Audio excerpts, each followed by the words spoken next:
Akibat kelalaian ini, akibat kecuaian dan kelekaan inilah banyaknya jenis penyakit-penyakit yang berbentuk batin. Penyakit-penyakit yang berbentuk tersembunyi ini mula hinggap dan masuk ke dalam batang tubuh umat Islam di akhir zaman.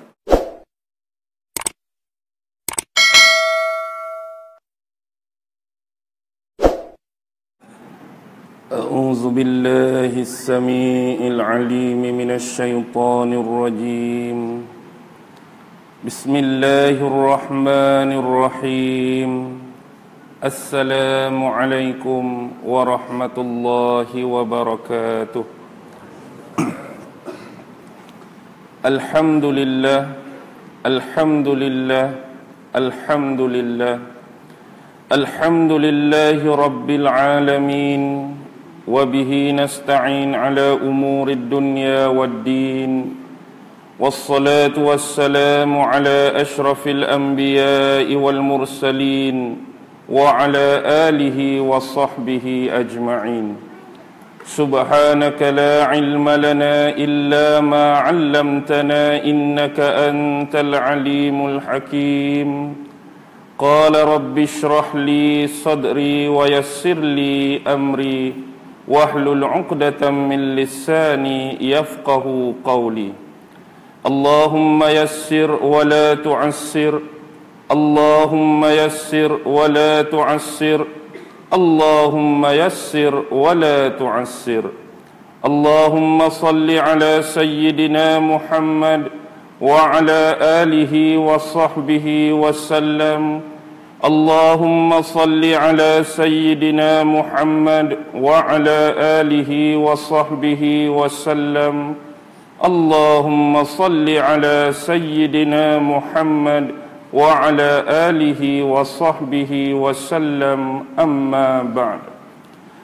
Alhamdulillah, syukur kehadrat Allah subhanahu wa ta'ala kerana dengan limpah kurnia, rahmat, kasih sayang dan inayah daripada Allah subhanahu wa ta'ala, alhamdulillah, pada malam ini kita masih lagi diberi kesempatan dan keizinan oleh Allah subhanahu wa ta'ala untuk sama-sama berada di dalam rumahnya, di dalam masjid ini.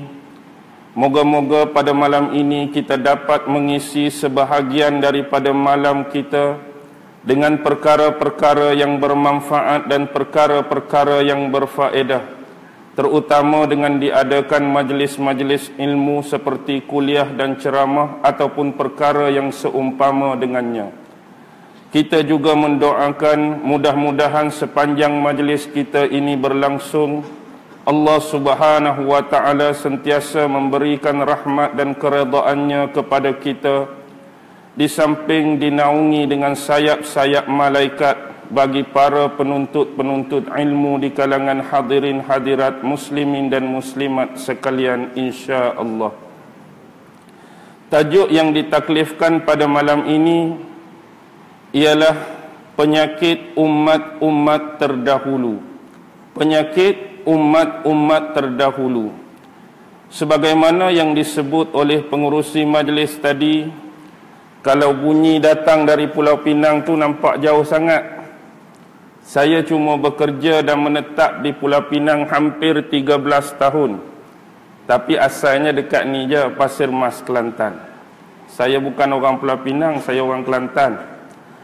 Jadi insya-Allah pada malam ini kita akan memulakan tajuk kita dengan membacakan sebuah hadis yang lebih disifatkan dengan hadis akhir zaman, yang mana hadis ini diriwayatkan oleh salah seorang sahabat besar Nabi Muhammad sallallahu alaihi wasallam, iaitu merujuk kepada Abu Hurairah radhiyallahu taala anhu, yang mana matan hadis ini berbunyi, An Abi Hurairah radhiyallahu taala anhu yaqulu Sami'tu Rasulullah sallallahu alaihi wasallam yaqulu sayusibu ummati da'ul umam. Faqalu ya Rasulullah wa ma da'ul umam? Faqala Rasulullah sallallahu alaihi wasallam, al-asharu wal bataru wat takasuru wat tanajushu fid dunya wat tabaghudu wat tahasudu hatta yakunal bagh. Rawahu Imam Al-Hakim. Daripada sahabat besar yaitu Abu Hurairah radhiyallahu taala anhu, moga-moga Allah sentiasa memberi kelebihan dan meredai sahabat yang bernama Abu Hurairah, yang mana Abu Hurairah pernah mendengar bahawa Rasulullah sallallahu alaihi wasallam bersabda, sayusibu ummati da'ul umam. Sesungguhnya umatku lebih merujuk kepada peristiwa yang akan datang, umat-umat Nabi Muhammad yang hampir dengan akhir zaman. Mereka akan ditimpa dengan penyakit umat-umat terdahulu. Ini adalah suatu pesanan daripada lisan Nabi Muhammad sallallahu alaihi wasallam sendiri, yang mana perlu diberi perhatian oleh kita, terutama umatnya yang berada pada amban akhir zaman, bahawa kita semua akan diuji, kita semua akan dibala, kita semua akan ditimpa dengan penyakit-penyakit yang pernah hinggap, penyakit-penyakit yang pernah membarah kepada umat-umat sebelum Nabi Muhammad sallallahu alaihi wasallam. Jadi ada di antara sahabat yang bertanya kepada Rasulullah, ya Rasulullah, wa ma da'ul umam? Wahai Rasulullah, apakah yang dikatakan sebagai penyakit-penyakit umat terdahulu? Kalau nak disenaraikan dan digabungkan dengan hadis-hadis yang lain, memang banyak jumlah dia, memang banyak bilangan dia, hadis-hadis Nabi yang memperkatakan dan mempericikan tentang penyakit-penyakit akhir zaman. Tetapi menerusi hadis ini, Rasulullah mengkhususkan dengan 6 jenis penyakit. Apa kata Nabi? Yang pertama ialah al-asharu. Maksud al-asharu ialah sejenis penyakit hari ini, budaya yang terlalu suka berseronok. Budaya suka berseronok. Jadi adakah perkara tersebut sudah berlaku ataupun hinggap kepada umat dia di akhir zaman, ataupun belum lagi berlaku mengenai budaya suka-suka, mengenai budaya berseronok-berseronok. Itu maksud al-asharu. Manakala yang kedua wal bataru. Wal bataru ialah merujuk kepada budaya bermewah-mewahan. Budaya bermewah-mewahan. Adakah umat Islam di akhir zaman ini kita lihat kehidupan mereka sudah banyak berubah? Adakah lebih kepada bermewah-mewahan atau masih ada lagi mempunyai sifat-sifat kesederhanaan di dalam aturan agama? Yang ketiga ialah at-takasuru. At-takasuru merujuk kepada mereka ini suka menimbunkan harta-harta. Mereka suka kumpul harta-harta. Dan mereka menjadikan diri mereka ini terhalang daripada mengeluarkan harta-harta tadi, daripada unsur-unsur kewajipan yang ditetapkan dalam agama. Akibat terlampau suka mengumpulkan harta, ada di kalangan umatnya yang menafikan dirinya daripada membayar zakat. Kerana terlampau suka mengumpulkan harta, ada yang tidak mahu mengeluarkannya dalam bentuk sedekah, ada yang tidak mahu mengeluarkannya dalam bentuk infak, ada yang tak mahu menyalurkannya kepada mereka-mereka yang benar-benar memerlukan daripada kalangan golongan fakir dan miskin. Itu yang ketiga. Manakala yang keempat ialah at-tanajushu fid dunya.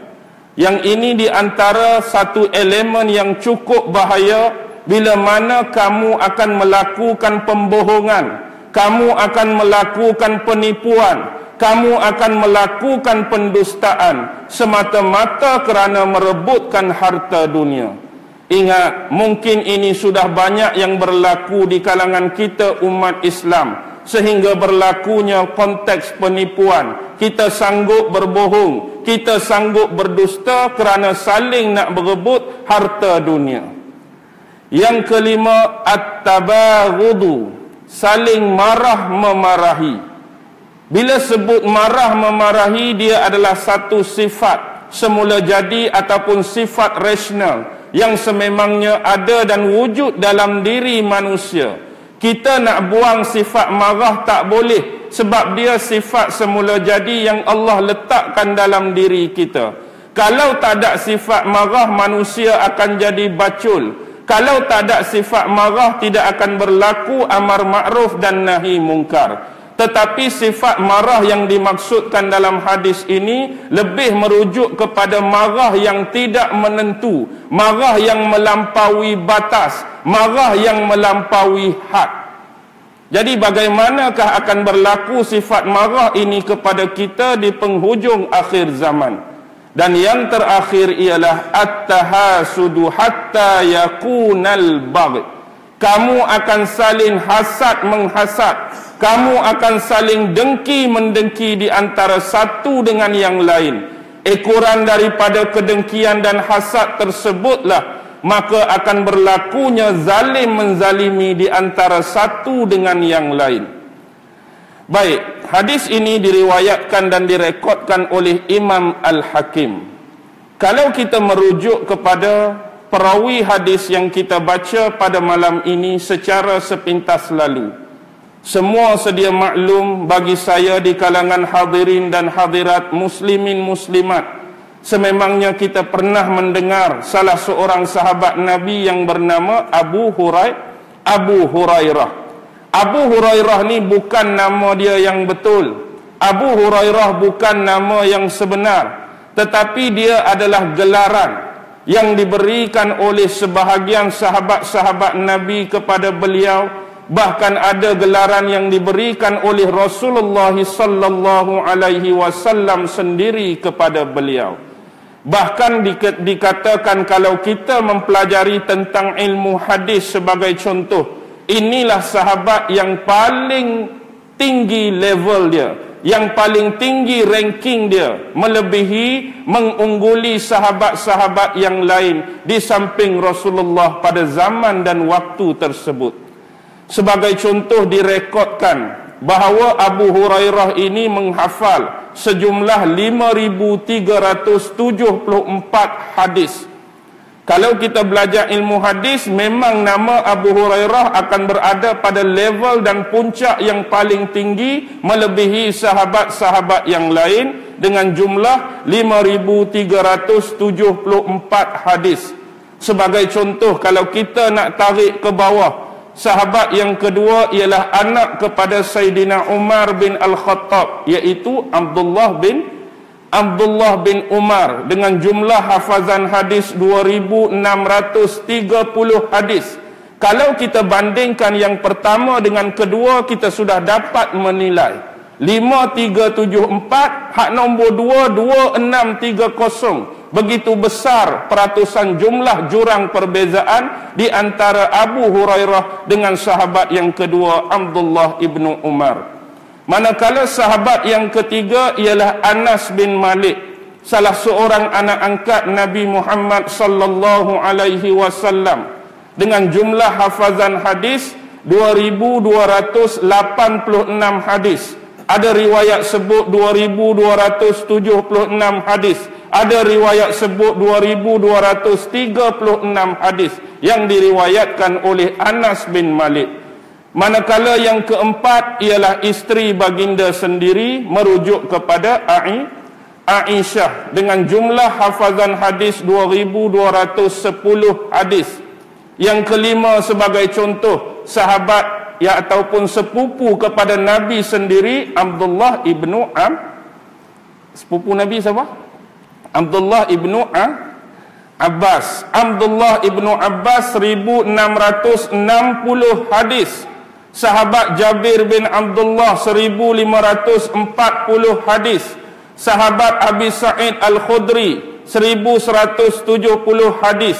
Kemudian Abdullah ibnu Mas'ud 848 hadis. Kemudian Abu Zar Al-Ghifari 281 hadis. Kemudian Abu Darda 179 hadis. Jadi ini adalah antara rangkaian-rangkaian antara sahabat pertama sampai sahabat yang ke-11. Banyak lagi pecahan-pecahan yang akan kita pelajari, terutama dalam bidang hadis, mengenai periwayat-periwayat hadis yang tergolong daripada kalangan sahabat Nabi. Nama sebenar Abu Hurairah ialah Abdus Syams. Abdus Syams dalam bahasa Arab merujuk kepada makna hamba matahari. Abdus Syams, hamba matahari. Abu Hurairah ni bukan berasal dari Mekah. Abu Hurairah bukan sahabat yang berasal daripada Madinah. Dan dia juga bukan berasal daripada bumi Syam, Basrah ataupun Kufah. Bahkan Abu Hurairah ni berasal di bahagian selatan Mekah. Hari ini dikenali sebagai bumi Yaman. Abu Hurairah berasal daripada Yaman. Dia adalah salah seorang daripada suku kabilah Bani Daus. Ada satu suku, ada satu kabilah nama Daus. Itulah kabilah yang dinamakan dengan Abu Hurairah radhiyallahu ta'ala anhu. Yang mana pekerjaan dia pada awal dulu ialah sebagai pengembala saja. Dia ambil upah mengembala sebab Abu Hurairah ini adalah salah seorang sahabat yang miskin. Dia mengembala ternakan tuan dia yang bernama Busra bin Ghazwan. Tuan kepada Abu Hurairah di Yaman tu nama dia Busra bin Ghazwan. Dan suku ketua dia ni dinamakan sebagai Tufail bin Amru Ad-Dausi. Kabilah Bani Daus, ketua dia Tufail bin Amru Ad-Dausi. Inilah orang yang telah mengislamkan Abu Hurairah. Sebagai contoh, Tufail suatu ketika dulu pada tahun ke-11 kenabian Rasulullah. Bila sebut tahun ke-11, dia merujuk kepada umur Nabi berapa tahun? Nabi diangkat jadi Nabi umur 40. Bila tahun ke-11 kenabian, umur Nabi 51 tahun.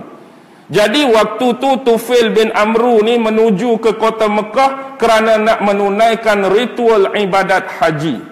Bila sebut zaman tu, confirm lah ritual ibadat haji bukan ikut Islam, tetapi ikut ibadat haji cara jahiliyah. Jadi sebelum beliau pergi ni, ramai di antara pemuka-pemuka kabilah Bani Daus yang lain memang melarang dan menentang sekeras-kerasnya Tufail ni daripada bertemu dengan Muhammad.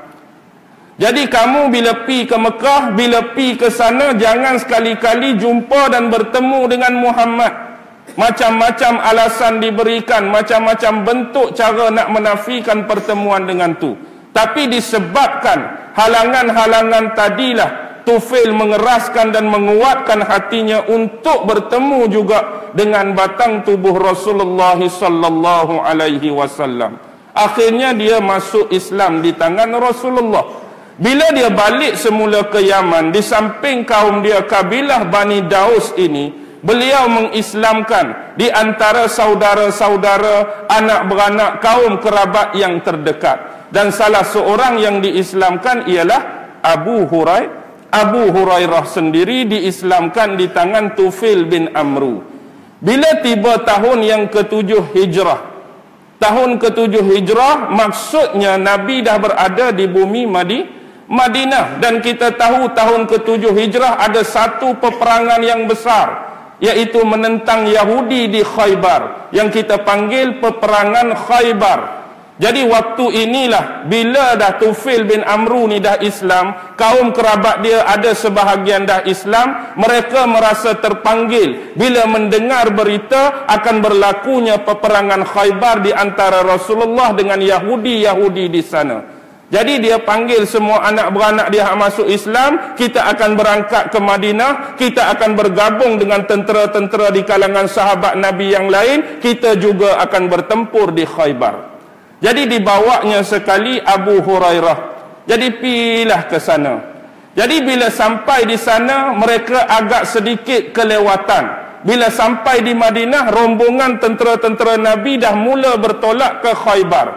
Jadi mereka duduk dulu di Madinah semalaman. Jadi Nabi meninggalkan utusan dia. Memang inilah sifat Nabi bila dia nak meninggalkan kota Madinah, sama ada dalam perjalanan yang dekat ataupun perjalanan yang jauh, lebih-lebih lagi satu peperangan yang besar, pasti akan dilantiknya seorang sahabat untuk mengemudi di kota Madinah. Jadi sahabat yang ditinggalkan tu bernama Sibak bin Urfutah Al-Ghifari. Sibak bin Urfutah Al-Ghifari. Kalau riwayat lain sebut nama dia Numailah binti Abdullah Al-Laisi. Bukan orang yang sama, orang lain-lain. Tapi riwayat yang paling kuat memang Sibak bin Urfutah Al-Ghifari, bukannya Numailah bin Abdullah Al-Laisi. Jadi keesokan harinya, maka diberilah seekor kuda dan perbekalan kepada Abu Hurairah untuk mengikut jejak bergabung dengan tentera-tentera Rasulullah. Jadi dia ikut keesokan harinya. Jadi sampai di medan Khaybar tu lebih kurang kita kata terjadi peperangan. Last kali apa berlaku bila Abu Hurairah bertemu dengan Nabi, Nabi ni tanya Abu Hurairah, pertemuan kali pertama, siapakah nama kamu? Tanya Nabi. Dia kata, nama aku Abdus Syams. Bila dengar nama Abdus Syams, ada sedikit perubahan pada muka dan riak wajah Nabi. Seolah-olah Nabi tak berapa berkenan, tak berapa bersetuju dengan nama tu, sebab makna dia hamba kepada matahari. Jadi Nabi dia nak suruh tukar nama ni, dia takut terasa hati sahabat, dia buat satu trik. Salah satu cara Nabi tanya lagu ni. Bila dia kata Abdul Syam, bukankah nama kamu Abdul Rahman? Nabi buat gaya lagu tu. Bila sebut Abdul Syam, bukankah nama kamu ni Abdul Rahman? Jadi dia berasa, dia tahu apa yang dimaksudkan oleh Nabi supaya ditukarkan nama dia kepada Abdul Rahman. Benar, aku adalah Abdul Rahman. Jadi ditukarkan nama dia Abdul Syams bin Sakhar Ad-Dawsi kepada Abdul Rahman bin Sakhar Ad-Dawsi. Merujuk kepada Nabi yang maksudkan Abdul Rahman, aku, kamu dan semua orang lain pun sememangnya Abdul Rahman, hamba kepada Tuhan yang bernama Ar-Rahman. Jadi itulah pengenalan pertama sekilas lalu. Dan akhirnya beliau mula menjadi sebahagian daripada anggota Ahlus Suffah. Pernah dengar tak sahabat-sahabat di kalangan Ahlus Suffah? Sahabat-sahabat yang dikategorikan fakir dan miskin yang menetap di beranda masjid Rasulullah. Hampir bilangan dia lebih kurang 70 orang. Jadi termasuk di dalam tu Abu Hurairah. Jadi ramai di antara sahabat-sahabat ni tanya, kamu ni antara sahabat Nabi yang paling lewat masuk Islam. Tapi kenapa kamu mempelajari hadis, kan kamu menghafaz hadis lebih daripada kami? Kami ni lama dah masuk Islam, lama dah mendekati Nabi, lama dah belajar dengan Nabi. Tapi kamu ni dah lewat. Pasal apa kamu boleh melebihi dan mengungguli kami sahabat-sahabat yang lain? Lalu Abu Hurairah memberi jawapan, sesungguhnya di kalangan sahabat-sahabat muhajirin ini, ramai di antara mereka yang sibuk dengan pekerjaan mereka di siang hari. Manakala sahabat-sahabat Ansar sibuk menguruskan kebun-kebun dan pertanian masing-masing.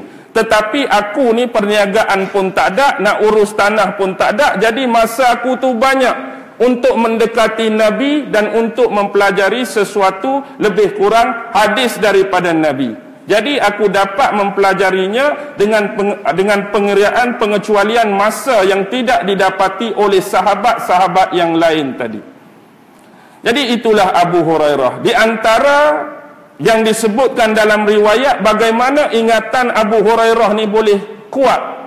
Satu riwayat menyebut suatu ketika waktu Nabi mengadakan kuliah ke ceramah, tak kiralah, waktu Nabi mengajar sahabat-sahabat ni, Nabi kata barang siapa yang membuka serban dia dalam majlis ni sepanjang aku menyampaikan perkataan-perkataan ni, sampailah pengakhiran dia, sampailah habis dia, habis saja dia ambil balik serban dia, dia ikat di kepala dia, nescaya dia tidak akan melupai lagi apa-apa yang aku katakan.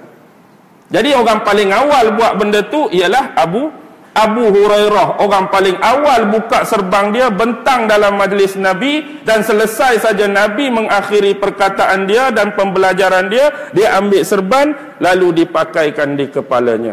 Ini salah satu riwayat yang mengatakan bagaimana hafazan dan ingatan Abu Hurairah boleh jadi kuat. Dah nama dia Abdul Rahman, siapa yang panggil dia Abu Hurairah?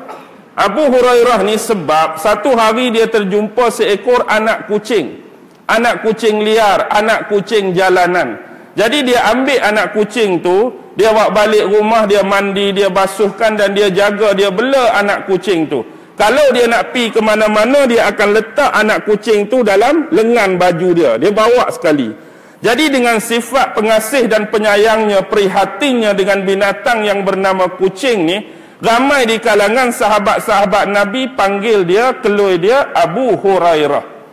Tapi Nabi sendiri selalu panggil dia ya Abal Hir. Maksudnya Hurairah dengan lafaz muannas, Abal Hir dengan lafaz muzakkar. Sebab tu ada kalam dia menyebut, sementara sahabat-sahabat lain selalu menamakan aku dengan Abu Hurairah, tetapi Rasulullah sering memanggil aku dengan gelaran ya Abal Hir. Sama juga tu pun bapak kucing, hak ni pun bapak kucing. Abu Hurairah tu lebih kepada muannas, Abal Hir lebih kepada muzakkar. Jadi ekoran daripada itulah beberapa cendekiawan Islam di kemudian hari telah mengambil beberapa iktibar daripada apa perkara yang boleh kita ambil pengetahuan daripada binatang yang bernama kucing. Kucing ni memang istimewa. Kucing ni memang istimewa. Kucing ni antaranya, kucing ni ada berapa color? Kucing ada berapa color? 4 saja, tak akan lebih. Kucing hanya ada warna putih, hitam, kelabu, oranye. Tak ada kucing warna lain. Pernah jumpa kucing warna biru? Tak pernah. Kucing warna hijau? Tak pernah. Kalau jumpa pun masa kempen politik saja. Mungkin orang spray, orang cat, orang buat khianat tak. Tapi nak cari warna betul dia memang tak akan ada. Jadi warna asas basic bagi kucing 4 color. Jadi penemuan telah dibuat, kucing yang ada satu color. Contoh kalau jumpa kucing hitam semua, kucing kelabu semua, kucing oranye semua, kucing yang satu color ada 2 jantina. Bukan khunsa, maksudnya color tu ada jantan, color tu juga ada betina. Kalau kucing yang double, gabung 2 color, hitam putih, kelabu oranye, kelabu putih ke hitam oranye ke, juga 2 jantina. Hak 2 color ada jantan, hak 2 color ada betina. Tapi kalau jumpa kucing 3 color, hitam putih kelabu, hitam putih oranye, tak ada kucing jantan 3 color. Yang ada 3 color cuma kucing betina saja. Bagi penggemar-penggemar dan pemelihara kucing, boleh try check betul atau tidak kajian yang telah dibuat ni, warna 3 color hanya milik kucing betina saja. Seterusnya, kalaulah ustaz jumpa juga kucing 3 color tapi jantan, lagu mana? Ustaz kata tak ada. Bukan saya kata, kajian yang kata. Bila kata jumpa juga hitam, putih, oranye tapi jantan, kajian mengatakan 99.9% kucing tu mandul. Kalau ada juga 3 color jantan, sifat dia mandul. Tak boleh mengandungkan kucing betina hak lain. Jumpa juga ustaz. Lalu ke belakang kedai mamak, jumpa kucing 3 color, tapi boleh mengandungkan kucing perempuan hak lain. Kita pun tanya mamak tu duduk tengah bancuh kopi, belakang tu, ni kucing 3 color. Betul. Tu anak-anak dia lah tu, 3 ekor tu anak dia. Kucing ni 3 color boleh mengandungkan betina lain. Betul. Kalaulah kucing 3 color jantan boleh mengandungkan kucing betina hak lain, sebab mungkin dia duduk belakang kedai mamak, banyak minum radik-radik hak tak habis tu, dia jadi kuat. Contohlah. Jadi dia mampu membuntingkan kucing betina hak lain. Inilah kucing paling ajaib atas dunia. 3 kala jantan boleh mengandungkan kucing betina lain. Inilah kucing paling ajaib. Tak kira bulu lebat ke tak lebat, muka huduh ke muka tak huduh, itulah kucing paling ajaib. Kalau jumpa suka kucing, ambil bela. Payah nak cari kucing hak lagu ni. Baik, tu lebih kurang tentang Abu Hurairah. Sebab nak pi kepada hadis kita. Jadi kita tengok di bawah tadi, hadis ni direkodkan oleh Bukhari ke Muslim ke Imam Hakim. Hadis ni direkodkan oleh Imam Al-Hakim. Imam Al-Hakim adalah salah seorang perawi ataupun pencatat hadis yang hebat, yang terkenal. Nama betul dia Abu Abdullah An-Naisaburi. Dia lebih dikenali dengan nama Ibnu Al-Bayyi. Ibnu Al-Bayyi juga merujuk kepada Imam Hakim, pemilik kitab Mustadrak Al-Hakim ala Sahihaini. Al-Sahihaini merujuk kepada Bukhari dan Muslim. Dia ini adalah seorang ulama yang giat berkarya, suka menulis. Antara hasil karya Imam Hakim, contoh Al-Ilal ada satu, Al-Ilal wal Amali. Yang kedua Ma'arif Ulumil Hadis pun ada. Dan ada setengah ulama-ulama kata karya hasil beliau hampir mencapai 1,500 juzuk. 1,500 juzuk ni jumlah, kita kata jumlah hasil karya yang cukup besar yang pernah dihasilkan oleh salah seorang ulama hadis. Beliau banyak berjalan, banyak mengembara, terutama daripada bumi Hijaz ke bumi Iraq. Di sanalah beliau melakukan muzakarah dengan ulama-ulama hadis, melakukan munazarah dengan penghafal-penghafal hadis, yang akhirnya beliau menjawat jawatan qadi di Naisaburi pada tahun 395 Hijrah dan beliau wafat 405 Hijrah. Itu serba sedikit tentang periwayatan kehidupan Imam Al-Hakim. Jadi kembali kita kepada hadis. Bila sebut sabdaan Rasulullah sallallahu alaihi wasallam tadi, kita tengok penyakit-penyakit yang disebutkan oleh Rasulullah ini lebih kepada penyakit zahir ke penyakit batin? Hak Nabi sebut ni lebih kepada penyakit zahir ke penyakit batin? Lebih kepada penyakit batin. Sebab yang Nabi cerita ini bukan kanser. Yang Nabi cerita ni bukan kencing manis. Yang Nabi cerita ni bukan sakit jantung. Yang Nabi cerita ni bukan diabetes. Yang Nabi cerita ni bukannya gout. Tapi penyakit-penyakit hak Nabi cerita ini ialah suka menimbunkan harta, tipu menipu nak merebut harta dunia, hasad-hasad, dengki-dengki, marah memarahi. Ini adalah penyakit-penyakit batin. Kalau kita kaitkan dengan agama Islam kita, sememangnya agama kita juga ada keterkaitan di antara zahir dengan yang batin.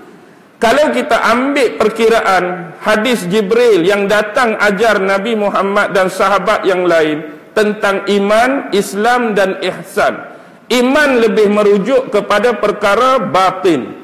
Syariat lebih merujuk kepada perkara zahir. Kombinasi, gabungan, implementasi daripada iman yang batin dan syariat yang zahir ini dengan sebaik-baiknya akan menghasilkan ihsan.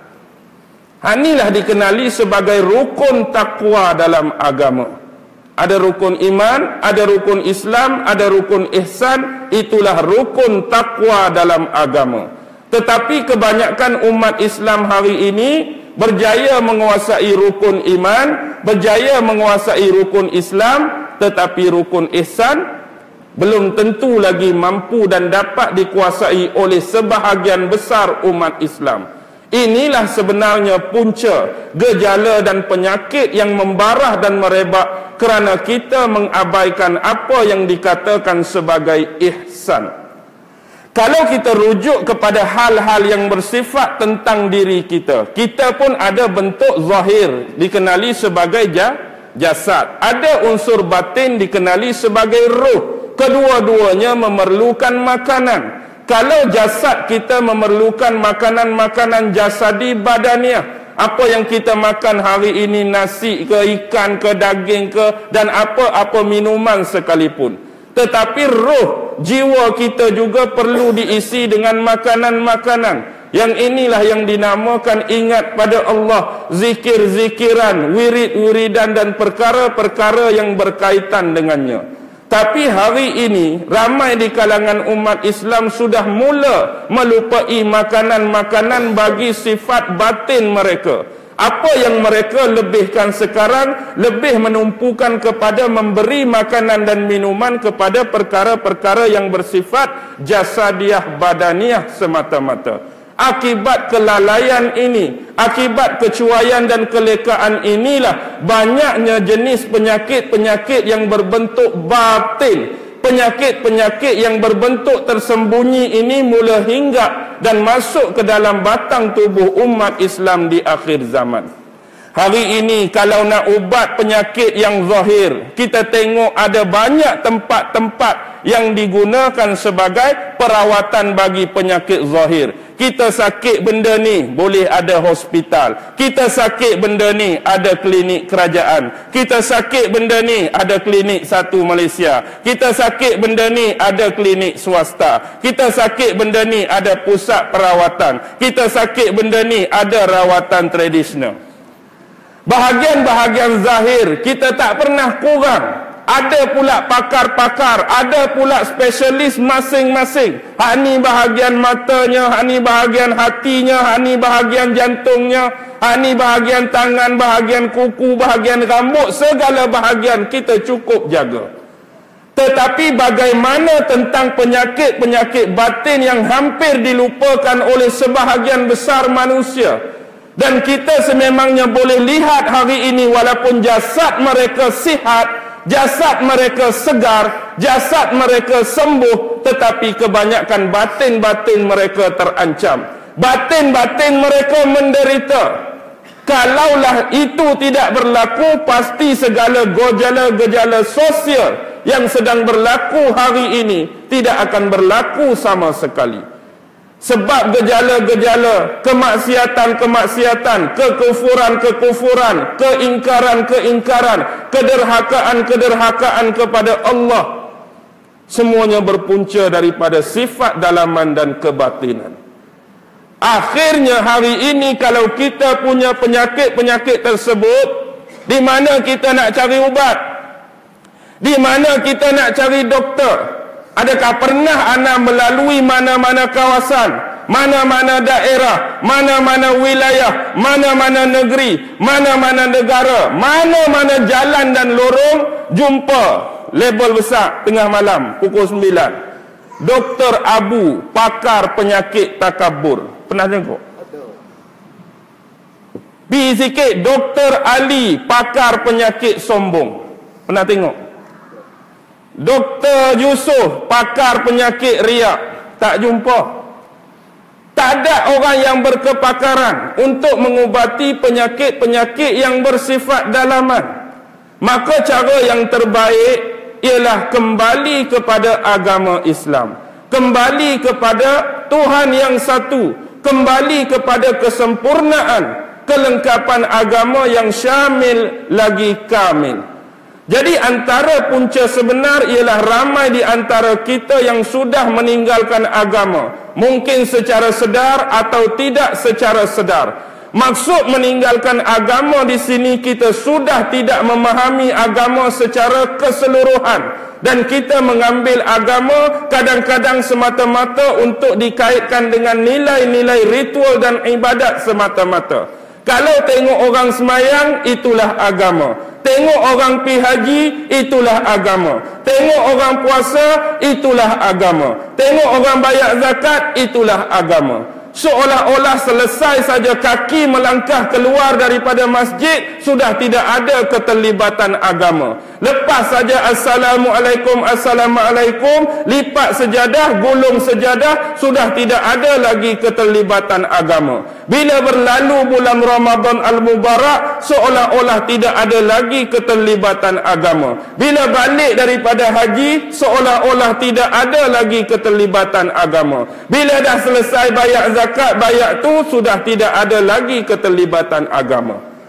Seolah-olah ritual dan bentuk ibadat tadilah yang mencerminkan keagamaan kita. Keluar saja daripada unsur dan perkara tersebut, kita bukan lagi terlibat dan tertakluk dengan agama. Sedangkan hampir setiap masa, setiap saat, 24 jam, kita tidak ada pengecualian atas nama agama.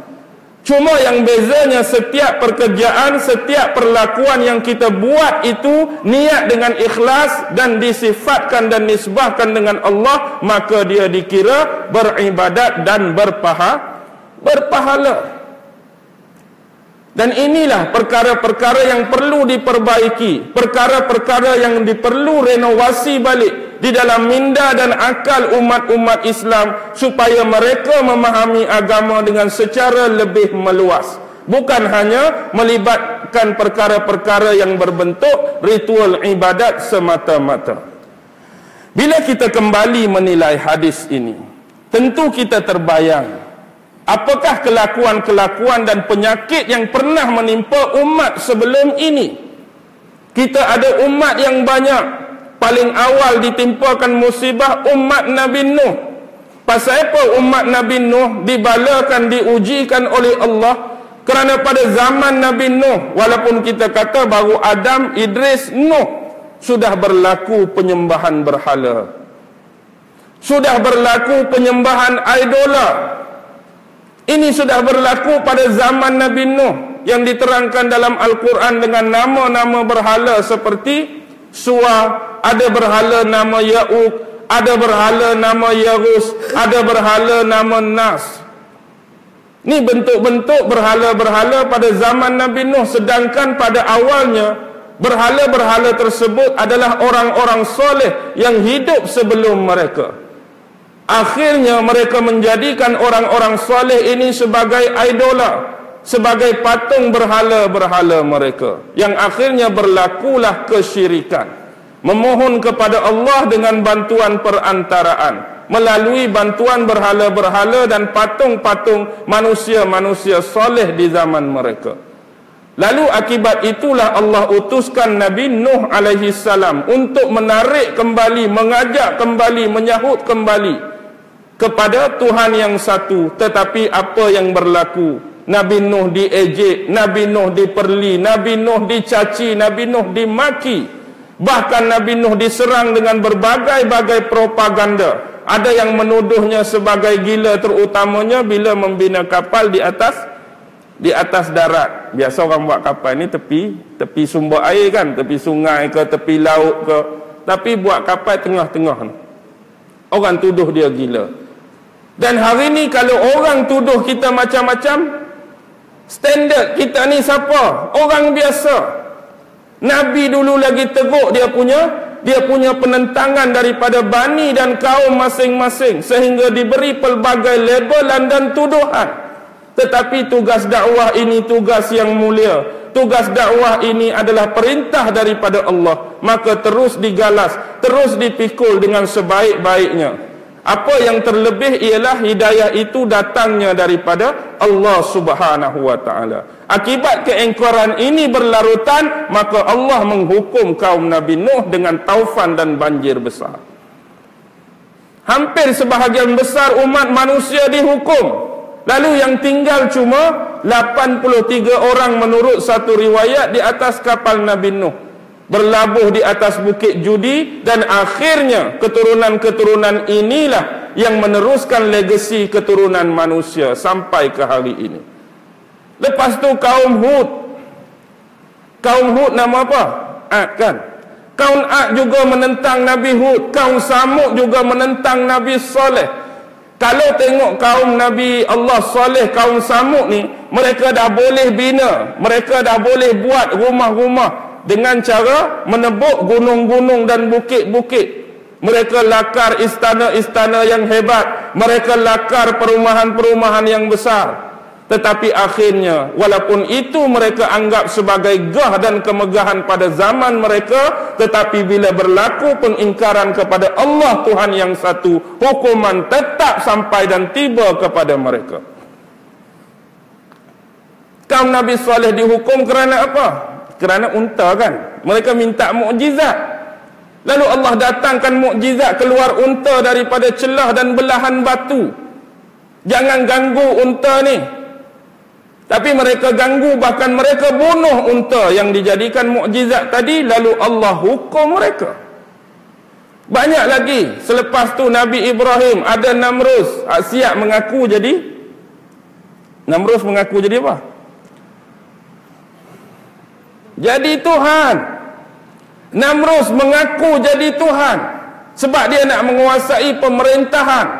Dan kita tahu zaman Namrus tu zaman antara tamadun baru nak naik kan, yang kita sebut, kita belajar dalam sejarah sebagai tamadun Mesopotamia. Zaman tu ada kerajaan Sumeria, ada kerajaan Assyria, ada kerajaan Kalda, ada kerajaan Aramia, ada kerajaan Babylon, kerajaan yang besar-besar. Semua di bawah perintah dan naungan Namrus. Dia nak menguasai hampir sebahagian besar pemerintahan dalam tamadun tersebut, yang akhirnya dia terlagak sombong. Dia jadi angkuh, dia jadi takabur, dia terlupa, lalu melabel dan menobatkan diri sendiri sebagai Tuhan. Diutuskan Nabi Allah Ibrahim. Diutus Nabi Allah Ibrahim bukan untuk mengecam, bukan untuk mengutuk, tetapi setiap perkara-perkara yang dilalui mesti digunakan hujah, mesti digunakan dalil. Maka Nabi Ibrahim AS berhujah dengan Namrus, berdalil dengan Namrus. Apa dia kata? Tuhan aku dapat menghidupkan dan mematikan. Lalu dia keluarkan dua orang lelaki daripada penjara dia. Seorang dia bunuh, seorang dia tak bunuh. Aku boleh hidup, aku boleh mati. Hak tak bunuh, aku hidup. Hak aku bunuh, aku mati. Lagu tu saya pun boleh buat, bukan kata Namrus. Tuhan aku menaikkan matahari daripada timur dan membenamkan matahari ke barat. Kalau kamu rasa kamu Tuhan, cuba naikkan matahari terbalik, naik ke barat, tenggelam ke timur. Dia boleh buat ke tak boleh buat? Tak boleh lah. Bila tak boleh, kalah. Kalah maksudnya di sini, Islam bukan ajar benda yang kita nak dakwah, individu yang kita nak dakwah bukan dengan cara kasar, bukan dengan cara kutuk. Walaupun tahap Namrus ni kira gila bangang lah, mengaku Tuhan, tapi ada aturan dia. Selepas zaman tu mari pula Fir'aun. Fir'aun pun PL sama, perangai sama. Bila dah menguasai dinasti yang panjang, memerintah lama ni, menyebabkan seseorang tu lupa Tuhan. Akhirnya dia pun mengaku jadi Tuhan. Diutuskan Nabi Musa dengan abang dia Nabi Harun. Begitu juga dengan cara berdalil. Habis pula kalah cara dalil sebab zaman dia zaman apa? Zaman sihir, lawan sihir pula. Akhirnya ular Nabi Musa telan habis ural depa. Berimannya orang-orang ahli sihir Fir'aun. Kemudian ditangkap pula, dihukum bunuh, dihukum mati. Ni Fir'aun. Kemudian berbagai lakaran sejarah dibentangkan oleh Allah, direkod dalam Quran, penyakit-penyakit dan perangai kaum-kaum dengan nabi-nabi, rasul-rasul dan utusan masing-masing. Mereka dah hinggap. Sekarang ni Nabi kata penyakit ni akan berulang balik, kerana sejarah sememangnya sentiasa akan diulangi. Baik, kalau kita ambil Al-Quran dan kita menjadikan Al-Quran hari ini sebagai bahan sejarah, dia akan kekal sebagai sejarah semata-mata. Kita baca kisah Nabi Adam macam kita baca buku sejarah, tidak ada nilai. Kalau kita baca kisah Nabi Nuh macam baca buku sejarah, tidak ada nilai. Kalau kita baca kisah Nabi Yusuf macam baca buku sejarah, tidak ada nilai. Kalau kita baca kisah Nabi Isa macam baca buku sejarah, memang tidak ada nilai. Tetapi setiap lakaran sejarah dalam bentuk cerita dan kisah Nabi, kisah Rasul, kisah individu, kisah grup dan berkumpulan, semuanya ada makna untuk kita ambil iktibar, ambil pelajaran, ambil kegunaan. Sebab perkara-perkara ini adalah bentuk penyakit-penyakit yang telah mengenai umat terdahulu dan mereka telah menerima hukuman daripada Allah. Tapi kita hari ini bernasib baik akibat tampanan daripada doa Nabi supaya umat dia ni tidak disegerakan dalam bentuk hukuman. Bayangkan hari ini kalau bab sembah berhala padan ke kalau hukum Allah nak turun? Tak ada langsung patung berhala lah ni tak? Ke ada? Saya rasa tak ada lah. Ke ada ke? Berlambak patung berhala. Kalau nak kira kes orang sembah berhala, lama dah patut turun hukuman sebagaimana kaum Nabi Nuh. Kalau nak kira buat bangunan-bangunan tinggi di samping mereka melupakan Allah, banyak dah kalau kira hukuman boleh turun. Kalau bab orang nak mengaku jadi Tuhan, mengaku jadi Nabi, mengaku jadi Rasul, tak ada kot orang mengaku jadi Nabi tak? Ke ada? Ada. Mengaku jadi Rasul? Ada. Mengaku jadi Tuhan? Ada. Mengaku Tuhan tak ada pun ada. Bukan kata dia mengaku Tuhan, Tuhan tu tak ada. Tuhan tak wujud, ada. Tapi hukuman masih belum Allah turunkan. Umat Nabi Syuaib tipu menipu dalam takaran, tipu menipu dalam timbangan. Peniaga-peniaga hari ni tak tipu sikit pun tak. Semua ikut betul je. Kalau timbang betul saja. Sebab tu tak turun lagi ujian, tak turun lagi bala. Berlaku. Nabi Yusuf.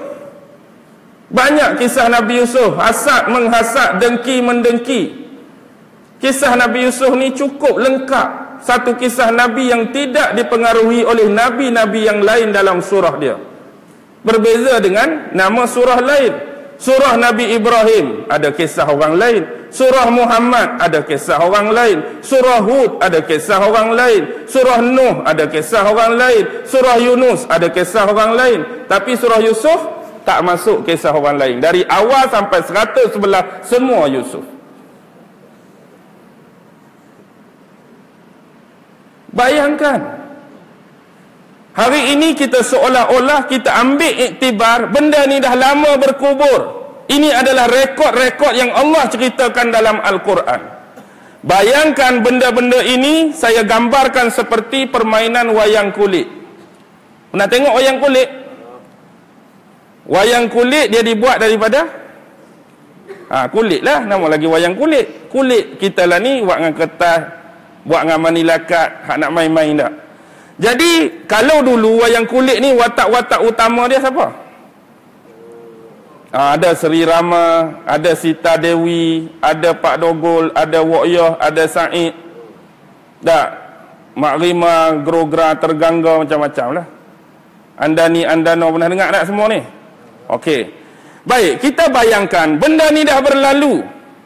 Tok Dalang pun tak periduk balik dah watak-watak ni. Dia tinggalkan dalam bekas-bekas.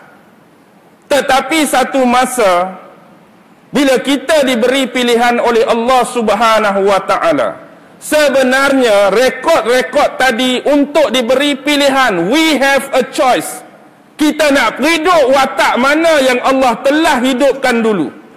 Hari ini kita nak hidupkan dalam diri kita bila baca Quran, nak hidupkan watak Musa ke kita nak periduk watak Fir'aun? Pilihan duk di tangan kita. Hari ini bila baca Quran, aku ni nak periduk watak Ibrahim ke aku nak periduk watak Namrus? Hari ini kita baca Quran, aku ni nak periduk watak Nabi Nuh ke nak periduk watak orang-orang kaum dia yang menyembah berhala? Aku nak periduk watak Nabi Syuaib ke aku nak periduk watak orang yang suka menipu dalam timbang menimbang? Aku nak periduk watak Nabi Muhammad ke aku nak periduk watak Abu Jahal dengan Abu Lahab? Pilihan di tangan kita. Jadi yang jadi masalahnya, bila wayang-wayang kulit ini sudah lama tinggal dalam sejarah, hari ini ada dah orang yang bagi balik roh dan kehidupan kepada watak ni. Ada atau tidak di kalangan kita dan seluruh besar umat manusia ini beri roh dan kehidupan balik pada watak-watak ni? Ada atau tidak? sememangnya ada. Dan hari ini kita berwatak salah satu daripada dua sisi ini saja. Ada orang pilih watak baik, ada orang pilih watak jahat. Tak kiralah dengan nama apa watak baik yang dia pilih, dengan nama apa watak jahat yang dia pilih, pastinya ada orang yang memberikan roh dan kehidupan kembali kepada wayang-wayang ini. Dan bila dia start jadi tok dalang, cerita akan bermulalah. Kita akan berulang balik. Hak lama dah berkubur, hidup balik. Dan inilah pesanan Nabi. Ini pesanan Nabi. Akan terjadinya penyakit-penyakit tadi. Sememangnya kita perlu sedar. Antara orang yang terlibat secara penuh dalam setiap lakaran sejarah ini, mestilah orang yang diberi umur yang panjang oleh Allah. Sejak Nabi Adam dia dah ada, sampai hari ini dia ada siapa? Siapa? Setan, iblis. Iblis mengenal setiap watak yang dilalui dalam lakaran sejarah zaman dengan cukup baik. Kerana dia memainkan peranan dalam setiap watak-watak tadi untuk menyelewengkan setiap akidah, untuk menyelewengkan setiap agama, untuk menyelewengkan setiap kepercayaan. Zaman Nabi Adam, iblis dah ada. Zaman Nabi Iblis pula dah. Minta maaf. Zaman Nabi Idris, ke iblis tak ada? Ada. Zaman Nabi Nuh, dia akan menyamar. Dia menyamar jadi tukang kayu. Bila orang-orang zaman Nabi Nuh bersedih, orang-orang soleh tadi dah meninggal, dia mari, aku juga bersedih. Sama seperti kamu, kita telah kehilangan orang-orang yang soleh. Tapi aku ni seorang tukang kayu, seorang tukang ukir. Apa salahnya kalau aku ni ukir daripada kayu wajah dan rupa orang-orang saleh tadi sebagai kenang-kenangan. Tu trik awal. Aku ni tukang ukir, aku ambil kayu, aku ukir wajah orang-orang saleh tadi, kita letak tempat-tempat yang selalu dia duk kuliah, dia duk ceramah tu sebagai kenang-kenangan. Mula-mula generasi awal kenang-kenangan sungguhlah patung tu. Bila mari generasi kedua, dah mati generasi awal tak diperingatkan, setan hidup lagi tak? Setan dia hidup lagi, dia mari watak lain pula. Tok-tok kamu dulu pesan, kalau dah ada kemarau ke, hujan tak turun ke, ada musibah, dia suruh ambil bunga, sediakan korban, bubuh ayam sikit-sikit, dia start dah. Siapa tahu hak lain mati dah. Mula-mula lagu tu. Mari generasi kedua meninggal, kalau tu kena sembah lah. Dia tetap hidup, dia boleh reka macam-macam sebab dia melaluinya. Ni dikata belitan iblis. Mari zaman Nabi Nuh cara ni, zaman Nabi Ibrahim cara ni, zaman Nabi tu cara ni, sampai lani pun Nabi Muhammad meninggal, dia masih terus dengan agenda dia. Dia masih terus lagi. Jadi dia dibantu dengan seorang lagi anak keluar. Allah bagi umur panjang juga. Siapa? Dajjal. Bila iblis bergabung dengan Dajjal, lagilah mantap. Bergu kuat ni tak? Dajjal dari kalangan manusia, anak cucu cicit Adam. Iblis hak sezaman dengan Nabi Adam. Bergabung dua ni nak menjahanamkan manusia, terutama nak mengikis kepercayaan lah. Nak mengikis akidah, nak mengikis agama. Sebab itulah sejak zaman Nabi Adam sampai kita lah ni, berapa agama dah? Islam saja tak? Tak ada agama lain ke? Ada agama lain? Ada tak agama lain? Kalau tak ada agama lain, ada Islam saja, agak-agak masjid besar ni ke? Agak-agak masjid besar ni ke kalau tak ada agama lain? Masjid kena besar lagi sebab semua orang Islam. Masalahnya berbagai jenis agama dah wujud. Macam mana boleh jadi banyak? Macam mana boleh jadi terseleweng? Sebab kawan tu duk ada lah. Dia sikit-sikit sipi jadi lagu ni, dia sikit-sikit sipi jadi lagu nu. Dia ingat hak mula-mula orang start nak menyembah api dulu. Orang start nak menyembah api dulu pasal apa sembah api? Sebenarnya hak geng-geng sembah api ni, geng-geng hak ikut Nabi Ibrahim juga dulu waktu keluar dari bumi Babylon. Tapi mereka berpisah di pertengahan jalan, akhirnya mereka menuju ke bahagian timur. Jadi mula-mula mereka dah berpisah dengan Nabi Ibrahim ni, mereka pergi hidup api. Periduk api mereka tu bukan saja-saja, tapi bila Nabi Ibrahim dah jauh, mereka periduk api tu semata-mata kerana mengenangkan Nabi Ibrahim pernah dibakar oleh Namrus. Oh, kita dulu pengikut Nabi Ibrahim, dekat dengan Nabi Ibrahim. Jadi bila di pertengahan jalan kita dah berpisah, dia cari kehidupan dia, kita cari kehidupan kita. Jadi nak peringat balik dengan Nabi Ibrahim, periduk api tu teringat Nabi Ibrahim kena bakar. Last sekali, tu mula-mula. Lepas tu generasi seterusnya, peringat ke sembah dah? Sembah api. Sebab apa? Hak cucuk tu. Hak kita tak nampak tu cucuk. Cucuk-cucuk jadi sembah. Kawan ni mula-mula buat patung peringat, cucuk-cucuk-cucuk sembah. Sejarah agama cukup sadis. Kalau kita buka sebenarnya inti-inti sebenar dalam setiap kitab, pasti dia akan merujuk kepada apa? We have only one God. Hanya satu Tuhan. Hanya satu Tuhan. Yang hari ni jadi Tuhan banyak, hari ni jadi ada unsur Trinity, pasal apa? Sebab mereka nak mencipta kemusyrikan. Biar Tuhan ini ada bandingan, biar Tuhan ini ada imbalan. Maksudnya bila kita percaya Tuhan, tapi kita percaya ada nama, suatu kuasa, sifat atau zat lain yang menyamai Tuhan hak pertama, dia dah jatuh musyrik. Dia dah jatuh musyrik. Walaupun hari ni kita kata, aku mana mengamalkan Trinity, aku tak mengamalkan Trinity, aku cuma percaya Tuhan yang satu. Tapi dalam keadaan tu pun kalau kita menganggap ada satu unsur, ada satu zat, ada satu kuasa yang menyamai salah satu nama Allah ke, sifat Allah ke, zat Allah ke, perbuatan Allah ke, dia tetap sama. Dia tetap sama. Bahaya atau tak bahaya? Memang bahaya. Sekarang apa yang perlu kita perhati ialah, bila ni pesanan daripada Nabi, ni pesanan Nabi, benda yang Nabi sebut tu kita nak letak kat kita ke kita nak jauh daripada kita? Tak, bukan hak tadi tu. Hak bergaduh, hak jenis suka berseronok, suka bermewah-mewah, suka timbun harta, suka tipu menipu, kita nak cuba jauhi ke kita nak suruh masuk ke kita? Kita nak minta jauh. Ni Nabi pesan. Dan kita kena ingat, setan, iblis, dajjal, tahu tak hadis ni? Setan juga tahu hadis ni. Dan bila kita ni nak cuba tutup lorong ini, kawan sebelah sana nak tutup ke nak buka? Kawan sebelah sana nak tutup juga ke nak buka? Kita nak tutup, dia akan buka. Inilah yang kata perlawanan. Kita cuba tutup, tapi hakikatnya hari ini Nabi sebut lebih kepada lorong yang dibuka oleh mereka. Budaya berseronok.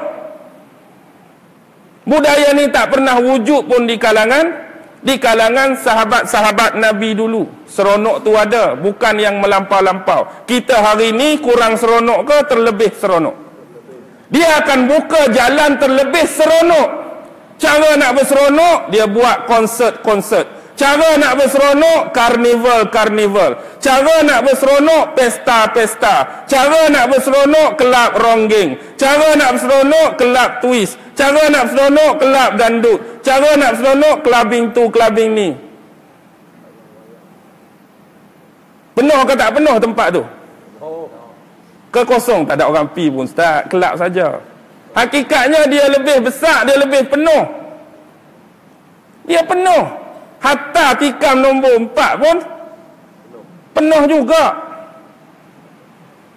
Tikam nombor 4 pun penuh. Sebab itu di antara agenda, kalau kita tengok, bila kita nak laksanakan pelaksanaan hukum Islam sebagai contoh, pasal apa orang yang non-Muslim ni terkial-kial kepanasan? Pasal apa yang lawan sangat? Apa kena-mengena? Tak ada kena-mengena pun. Tapi inilah sebenarnya. Tempat-tempat tadi dikuasai oleh siapa? Tempat-tempat tadi dikuasai oleh mereka.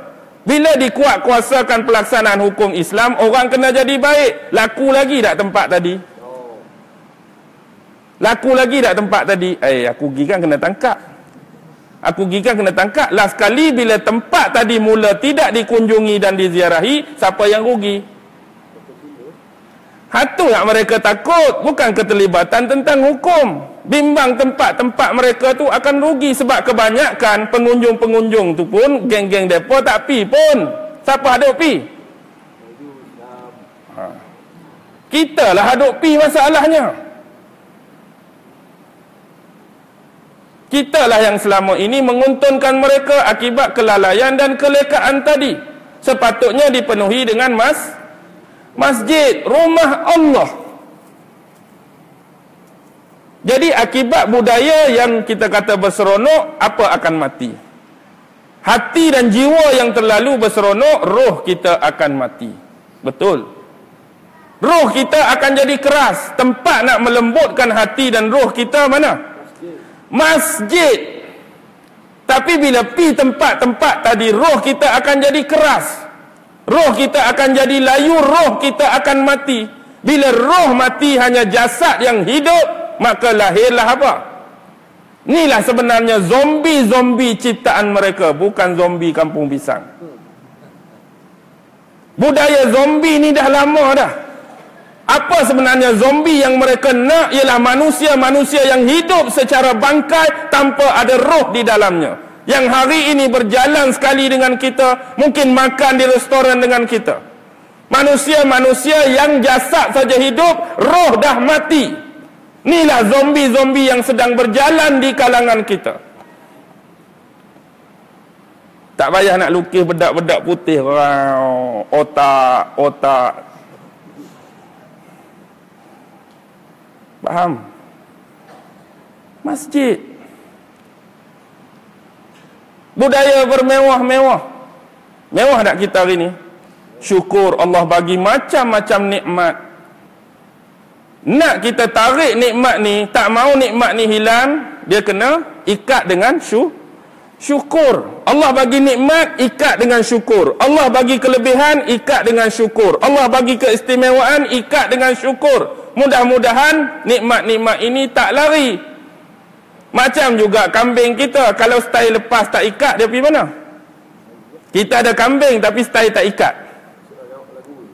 Masuk dalam gua ada, lari kebun orang ada, masuk rak ada, masuk semak ada. Nak dapat balik payah. Tapi kalau kita ikat senang.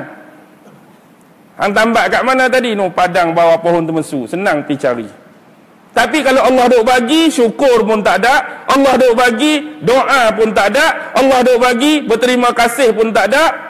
Kita bimbang nikmat tu akan ditarik sedikit demi sedikit daripada kita. Pernah dengar tak tentang hadis Nabi di akhir zaman? Nabi bimbang tentang 3 unsur keperluan manusia. Unsur keperluan asas manusia cuma ada 3. Makan, pakai, tempat tinggal. Makan, pakai, tempat tinggal ni keperluan asas, keperluan basic. Tanpa makan kita akan mati. Tak ada pakaian kita telanjang. Tak ada rumah merempaklah kita kata. Nabi kata, satu masa kamu akan berpagi-pagi dalam keadaan pakaian yang lain dan di petang harinya dengan pakaian yang lain. Nak cakap mewah sungguh kamu. Pagi pakaian lain, petang pakaian lain. 2 saja. Tapi kita hari ni lebih ke tak lebih 2? Pagi bekerja ada suit masing-masing. Orang tu dengan kilang, gaya baju kilang. Orang ni dengan pejabat, gaya baju pejabat. Orang pergi kebun, gaya pakaian kebun. Balik tu, selepas mandi, pakai baju tadi ke baju lain dah? Baju lain dah. Sampai waktu asar, semayang asar, bini kata, lauk habis bang, jom pergi Maidin ke Giant ke, pakai baju tu lagi ke, baju lagu lain pula. Baju gaya menyemak sikit tak? Kita menyemak luar rumah, dalam menyemak. Menyemak tu apa maksud dia? Menyemak tu ala kadar lah. Ikat kain pun atas ni tak? Baju singlet putih, nyandai tengok TV. Kalau nak pergi keluar, semak lah. Lepas tu malam nak pergi masjid, baju Maidin tadi ke baju lain pula? Baju lain pula. Nak tidur malam sekarang? Hak lain pula. Kita ni 5 hingga 6 pakai tukar hari-hari. Kadang-kadang rumah orang tu hak mewah, 5, 6 almari ada. Kadang-kadang kita tak tahu bila masa hang pakai baju ni. Mewah sungguh dari sudut pakaian, makanan. Bila kamu makan pada waktu tersebut tak dan habis lagi satu hidangan, maka akan dihidangkan hidangan yang lain. Dihidang dah satu jenis makanan, makan hak ni tak habis, mari hak ni. Makan hak ni tak habis, mari hak lain. Lauk pauk atas meja kita hari ni memang cukup banyak. Dan kalau kita pergi makan, ada berapa biasa paling common pun 2 kan? Paling common tu, tom yam campur 1, telur dadar 1, nasi kosong 3 dah. Campur air 4. Kadang orang saya nasi kosong sajalah. Lauk saya tak makan. Mujur lagu tu senang tak? Lagu tu kita nak belanja pun. Ya. Baik. Satu lagi, kamu akan menghias rumah-rumah kamu sebagaimana dihiaskan Kaabah dengan kelambunya. Dibayangkan dulu Kaabah, hias Kaabah tu letak kelambu, kamu pun akan menghias rumah masing-masing dengan macam-macam prasana, dengan macam-macam peralatan. Hari ini kita kata seolah-olah bukannya wajib. Kalau pi tu rumah besar tapi tak ada sofa, macam kelabu mata nak tengok dia. Rumah hang besar, sofa tak ada ke? Kosong. Rumah aku memang kosong. 4 tikar duduk aku tu. Ada sofa, ada TV besar. TV pula duk bergaduh dah. Beli dah 60 inci besar. Kemudian Kak Melah belah rumah beli 72. Bila Kak Melah beli 72, bini kita demam. Bang, 72 bang, 72. 60 ada dah. Jom bang, petang ni cari hak 90. 90. Kak Melah dengar kita 90, agak-agak 72 ke, tambah lagi. Kak Melah pun duk tambah, dia duk bersaing lagu tu. Sofa tu lebih kurang, tapi dia nak bagi harga ada juga. Walaupun lebih kurang sofa tu, Kak Melah punya 3,500, saya punya 3,520 ringgit, lebih 20. Dia nak juga lebih tu. Badi kereta pula, kawan tu beli kereta, hak ni beli kereta, hak tu ustaz ada 2 biji, kita pun nak beli 2 biji, kawan tu motor besar, kita pun nak motor besar. Akibatnya apa yang kita cipta? Hutang. Lepas tu mula sakit kepala lah. Nak bayar motor tak ada, nak bayar kereta kedua tak ada, nak bayar bil tu tak ada, bil ni tak ada. Semata-mata apa? Nak bermewah-mewahan, nak bertanding di antara satu dengan yang lain. Lalu bila Nabi cerita benda tu, sahabat seolah-olah menggambarkan apa? Kalaulah betul keadaan itu berlaku, pakaian sentiasa bersalin dan berganti, makanan pula belum habis ani mari hak ni, rumah macam-macam alatan dan prasana, kami rasa kehidupan kami pada hari itu lebih baik pada hari ini. Nabi kata apa? Tidak. Sebab apa? Sebab sahabat kata, kami tak perlu risau dah 3 benda tadi, kami akan banyak-banyak hanya melakukan ibadat pada Allah. Pakaian dah cukup, makan dah cukup, rumah dah lengkap, kami hanya fikir nak buat amal ibadat saja. Tapi Nabi kata apa? Tidak. Keadaan kamu pada hari ini lebih baik daripada hari yang aku maksudkan. Hari ini, baju kita 3 almari. Hari ini makan kita tak pernah kurang dalam peti, dalam bot kita kat dapur tu. Hari ini rumah kita tak pernah kosong daripada kelengkapan. Tahajud lepas ke tak? Tahajud lepas ke tak? Duha lepas ke tak? Baca Quran beberapa juzuk sehari lepas ke tak? Tak berapa nak lepas. Ada, tak berapa nak lepas. Sahabat menggambarkan, kalaulah cukup dah benda tadi, relax dah, tak perlu fikir ha-ha dunia, ingat nak buat ibadat saja. Tapi bila dia makin banyak, dia nak beribadat ke cakap nak bayar benda-benda tu? Ni start cerita lain dah pula. Bab menimbun harta. Menimbun harta ni akan membunuh akhirat kita. Bila suka menimbun harta akan membunuh akhirat. Bila makin banyak, kita rasa payah nak lakukan benda ni. Akibatnya ramai yang tak ingat mati. Dan inilah juga Nabi sebut, di suatu zaman ni, kamu ni tak kira harta kamu ni diambil daripada unsur halal ke haram. Dia tak kira dah. Halal tu sama telah lah, haram pun dia tiba juga. Janji harta aku menimbun. Tipu orang pun tak apa, tipu orang ni pun tak apa, rasuah ni pun tak apa, pecah amanah pun tak apa, rembat duit masjid pun tak apa. Janji duit aku banyak. Dia akan membunuh akhirat kita. Ingat, lepas pada ni hak dalam lubang kubur tu orang nak tanya. Lepas pada ni nak bangkit lagi, duduk depan Allah, apa kita nak jawab? Amanah-amanah tadi. Begitu juga dengan at-tanajushu fid dunya. Bab tipu menipu ni ada ke tak ada? Ada tak orang tipu kawan dia dalam perniagaan? Ada orang tipu, padahal kawan dia sama-sama berniaga, dia boleh tipu. Ada orang tipu bapak dia kerana harta. Ada orang tipu mak dia kerana macam-macam. Ada orang tipu saudara dia, tipu adik-beradik dia kerana nakkan habuan-habuan dunia dan berebut kepadanya. Ini berlaku. Bab tipu menipu. Tengok zaman Korun dulu. Korun dulu ni miskin ke kaya asal dia? Korun ni miskin. Korun ni tak jauh sepupu Nabi Musa. Jangan ingat Korun jauh. Korun ni cuma sepupu Nabi Musa. Dia pengikut setia Nabi Musa. Kalau nisbah hari ni di mana Nabi Musa buat kuliah dia pi, Nabi Musa ceramah dia pi. Tapi sifat bagus dia, walaupun dia miskin, dia suka memberi pada orang lain. Dia ada sikit, dia bagi sikit. Akhirnya dia minta kepada Nabi Musa supaya Nabi Musa berdoa supaya dia jadi kaya. Wahai Musa, aku ni miskin, walaupun miskin aku suka sedekah, aku suka bagi kat orang. Apatah lagi kalau aku kaya, lagilah aku suka sedekah. Bila Nabi Musa doa jadi kaya sungguh, lagu mana? Sedekah ke? Kerekut dah. Inilah. Kadang-kadang tempat yang Allah letak tu bagi kita sudah baik untuk kita, tapi kita rasa kurang. Bila kita minta perubahan, hak inilah yang kata kita takut kita tak mampu nak tanggung perubahan tersebut. Kadang-kadang ada di kalangan kita sahabat baik, waktu kita sama-sama sederhana, sama-sama sesak dulu, cukup baik. Makan Maggi pun satu cup. Tapi bila seorang tu dah jadi hebat, jadi kaya, Assalamualaikum, man, hang ingat lagi aku? Hang ni siapa? Kan kita dulu sama-sama duduk rumah sewa, cari kerja, makan Maggi pun satu cup. Aku tak kenal lah. Tu kisah lama lah. Kalau aku kenal hang pun lah ni bukan level aku nak berkawan dengan hang.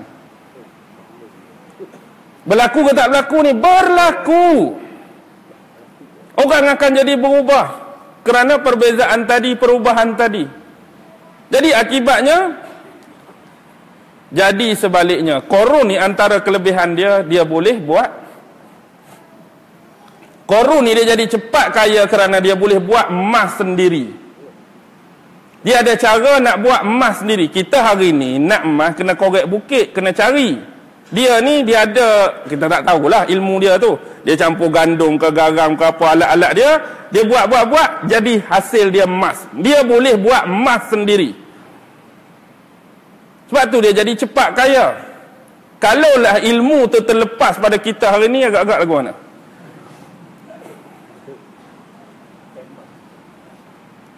Pakcik Din, berapa hari ni? Bolehlah 4 kilo hari ni. Tok Imam. Saya 10 kilo dah siap. Semua emas. Tapi nasib baik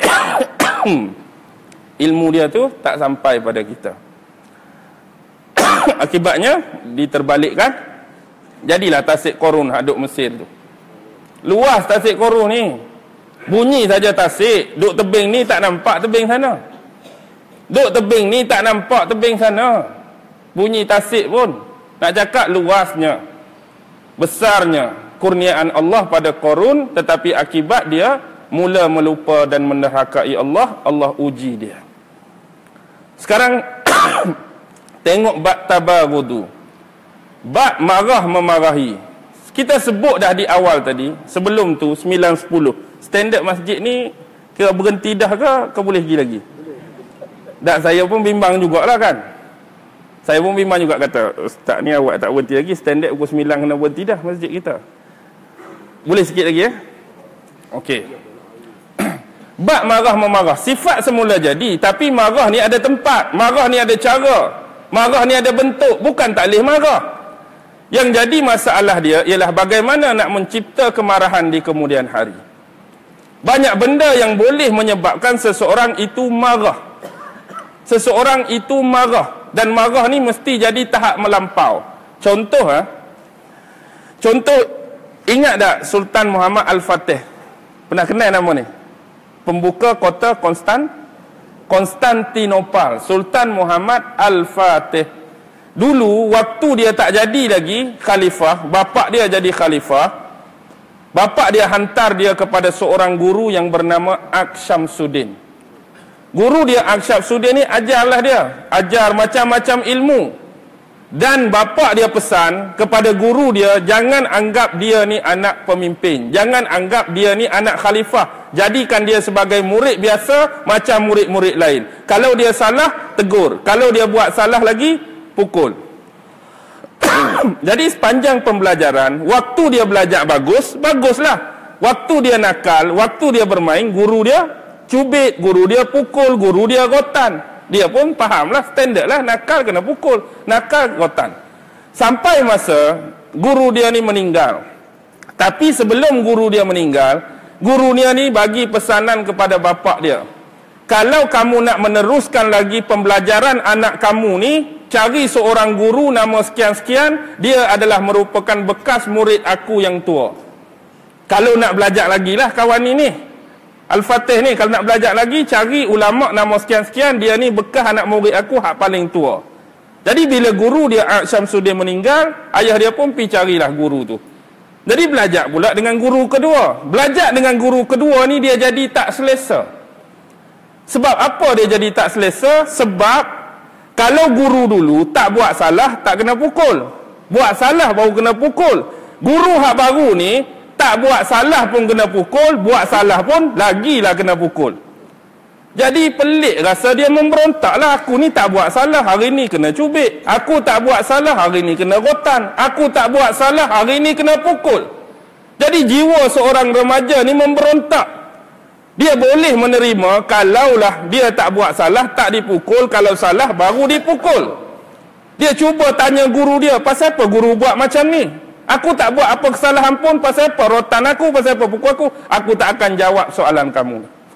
Belajar saja. Jadi selama mana kita akan selesa dalam pembelajaran, kalau tak buat salah, kena hukum. Siapa yang boleh selesa kalau tak buat salah, kena rotan.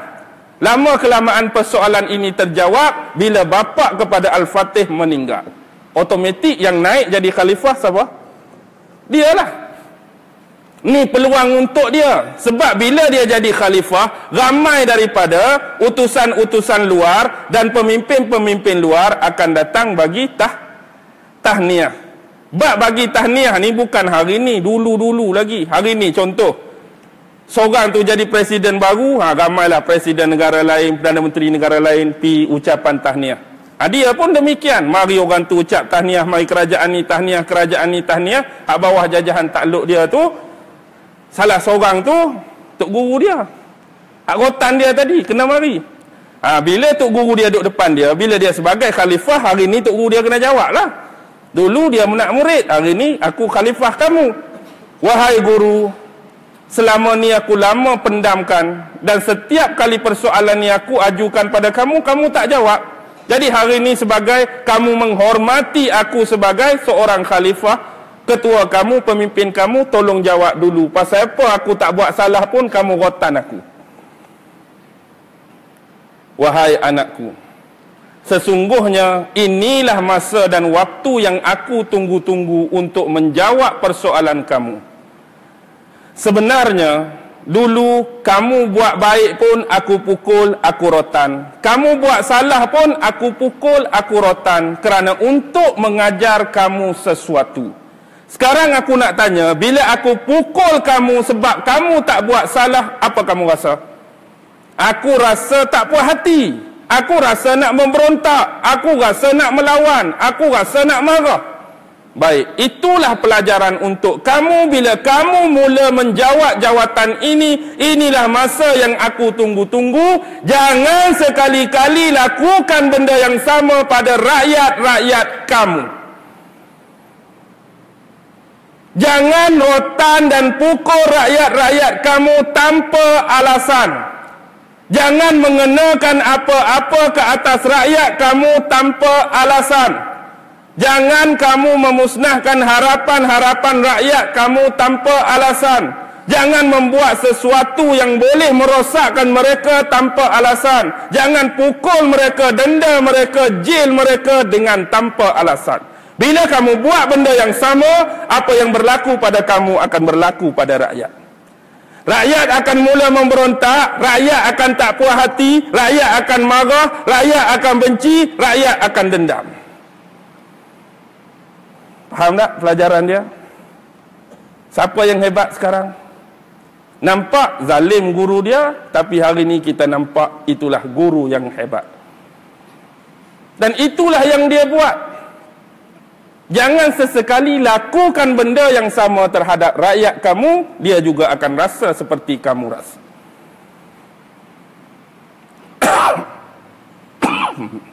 Minum sah.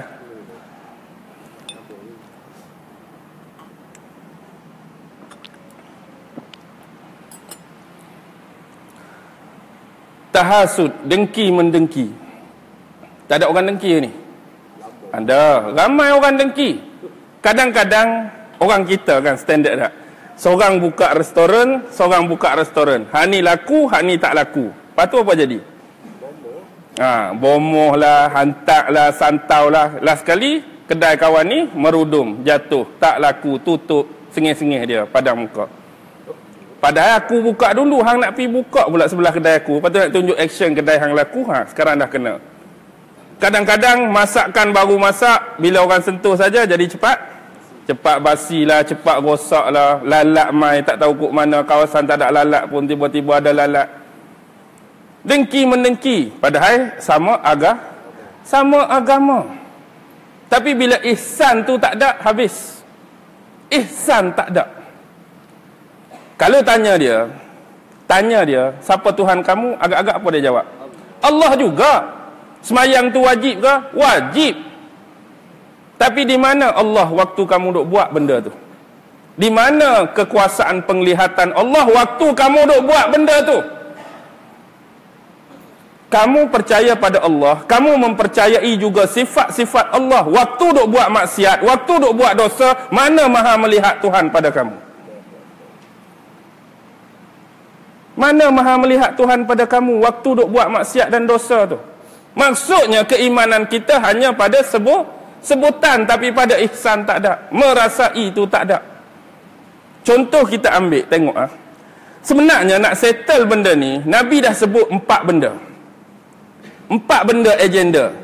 Sayati ala ummati zamanun la yabqal islamu illa ismuhu wala yabqal qur'anu illa rasmuhu masajiduhum yawma idzin amirah walakinnahum kharabun minal huda wa ulama'uhum syarrun nas tahta adimis sama' minhum takhrujul fitan wa fihim ta'ud. Akan datang menimpa umat aku di suatu zaman, Islam itu cuma akan tinggal nama. Al-Quran cuma akan tinggal tulisan. Masajiduhum yawma idzin amirah. Masjid kamu pada waktu itu besar, cantik, indah. Walakinnahum kharabun minal huda. Tetapi kosong dan sunyi daripada hidayat. Wa ulama'uhum syarrun nas tahta adimis sama'. Dan ulama-ulama kamu pada waktu tersebut adalah sejahat-jahat manusia yang pernah berada di bawah naungan langit. Kalaulah digambarkan dalam hadis Nabi, ulama-ulama kamu sejahat-jahat manusia, hak tak ulama lagu mana? Dah ulama pun sejahat-jahat manusia, hak tak ulama lagu mana? Minhum takhrujul fitan, daripada ulama-ulama inilah akan keluarnya fitnah-fitnah, wa fihim ta'ud, dan fitnah ini juga akan kembali dan berlegar di kalangan mereka. Berlaku atau tidak hari ini? Di kalangan ulama fitnah-fitnah tu berlaku, di kalangan ulama fitnah-fitnah tu keluar, dan fitnah-fitnah tu akan berlegar di kalangan mereka.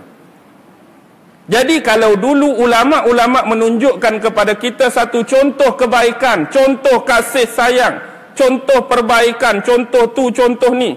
Tapi hari ni ulama duk asyik bertekak, ulama duk asyik bergaduh. Jadi hak pening siapa? Ni halal ke haram sebenarnya? Ni betul ke salah sebenarnya? Ni sahih ke tak sahih sebenarnya?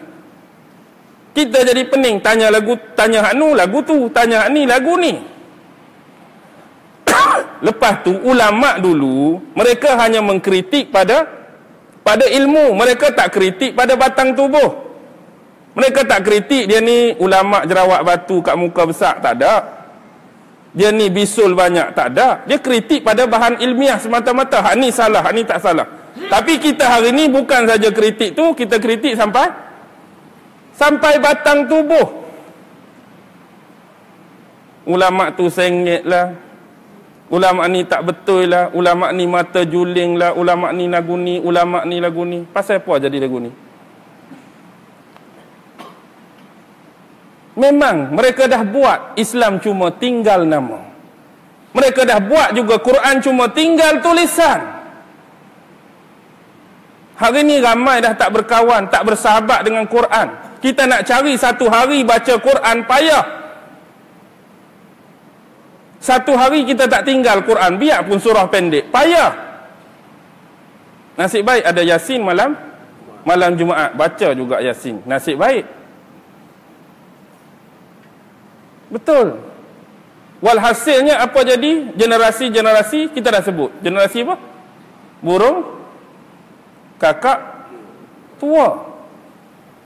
Memang kita banyak menghasilkan generasi burung kakak tua. Betul, kita dah lalui macam-macam tentang Al-Quran. Kita belajar huruf-huruf abjadiyah. Kita belajar baris atas, baris bawah, baris mati, baris depan. Pasal apa panggil baris depan? Sedangkan dia tak duduk depan pun, dia duduk atas. Pasal apa panggil baris depan? Baris tu bukan duduk depan huruf, duduk atas huruf. Pasal apa panggil baris depan? Baris atas, betul, dia duduk belah atas. Baris bawah, betul, dia duduk di bawah. Baris mati, betul, dia bulat. Baris depan tu, dia tak duduk depan huruf, dia duduk atas huruf. Tapi pasal apa panggil baris depan? Pasal apa panggil baris depan? Pasal apa? Pasal setiap huruf, bila saja ada baris depan, semua bentuk bacaan mulut tu mesti muncung ke depan. Faham? Bu, tu, ju, lu. Kes mulut tu ke depan, orang panggil baris depan. Padahal baris tu duduk depan ke duduk atas? Baris duduk atas. Sebab setiap kali baris tu, mulut tu dia pergi muncung ke depan. Orang panggil baris depan. Bab tajwid kita tak ketinggalan. Tarannum kita hebat. Tapi yang jadi masalah ialah pemahaman tentang tafsiran Al-Quran. Hak ni terabai. Kita boleh baca, kita boleh ingat. Alam tara kaifa fa'ala rabbuka. Apa makna dia tu? Makna aku tak tahulah. Sebab kau Arab. Tarannum bagus. Dia baca tarannum bagus. Tajwid lengkap. Tapi tanya dah pemahaman, tanya terjemahan, tanya tafsir. Inilah kesilapan, kerugian sejak sekian lama. Akibatnya jadi apa? Jadilah generasi burung kakak tua. Kita sebut dah contoh. Orang kaya, dia sunyi, dia pergi kedai burung, bukan kedai burung Abdul Wahab lah. Kedai burung biasa. Dia pergi kedai burung, dia nak beli burung. Hak ni jenis ni tak mau, hak ni jenis ni tak mau. Hak ni burung kakak tua boleh bercakap. Aku nak hak ni. Sebab tuan kedai kata dia boleh ajuk apa yang kita sebut. Balik dia ajak lah. A, B, B. Bagus ni. Selamat datang. Selamat datang. Selamat datang. Oi, A ya. Nak test, hello adik-beradik, panggil aku buat makan-makan sikit kat rumah aku. Mari adik-beradik dulu. Masuk saja laman rumah adik-beradik. Selamat datang, selamat datang, selamat datang. Kadang-kadang lalu pak cik mak pagi-pagi jogging kat tepi pagar pun, selamat datang, selamat datang. Kak Lijah nak lalu pi pasar pun, selamat datang, selamat datang. Bangga tuan dia. Tapi rumah orang kaya, malam-malam pencuri duk endap. Pencuri pun masuk. Lalu kat depan burung, apa dia? Selamat datang. Selamat datang, selamat datang. Dah sekali bangun pagi esok, harta benda habis, barang kemas habis. Tak ada guna lah. Patutnya pencuri masuk, help, help. Ni duk selamat datang juga. Maksudnya dia tak faham apa pun. Siapa pun mari tetap selamat datang. Baik ke jahat. Jadi kita hari ni melahirkan generasi itulah. Baca je tapi tak tahu apa. Itu sayang umur kita dengan Quran. Tak salah kita duk buat dah ni. Belajar tajwid, belajar taranum, tak salah. Tapi fikirkan, Al-Quran ni turun untuk difahamkan. Jadi apa yang kita faham tentang Quran? Jadi Quran memang betul-betul tinggal tulisan. Masjid. Masjid ni satu hal juga. Masjid ni macam ni lah mudah. Bila kita sebut masjid, ingat tak? Kalau kita baca ayat kursi, dia ada satu fenomena. Fenomena ayat kursi ialah Allah ini tidak tidur dan tidak Allah tak tidur dan tidak mengantuk. La ta'khuzuhu sinatun wala naum. Fenomena Allah tak tidur dan Allah tak mengantuk. Sepatutnya representation dia, rumah dia pun jadi lagu tu, tak tidur dan tak mengantuk. Sebagaimana zaman awal-awal dulu. Yang jadi masalah lah ni, rumah dia ditidurkan ke? Rumah dia jadi tak tidur, tak mengantuk. Habis kuliah lepas ni, semayang isyak, apa jadi? Kita mula menidurkan masjid. Kita mula menidurkan rumah Allah. Bila dia bangun balik? Nanti nak azan subuh. Contohlah ni. Kadang-kadang ada orang tak bergaduh dengan bini pukul 2 pagi. Dia balik kelak dandut. Bergaduh dengan bini. Bini duk mengepek lah Kelantan. Ke sini panggil apa?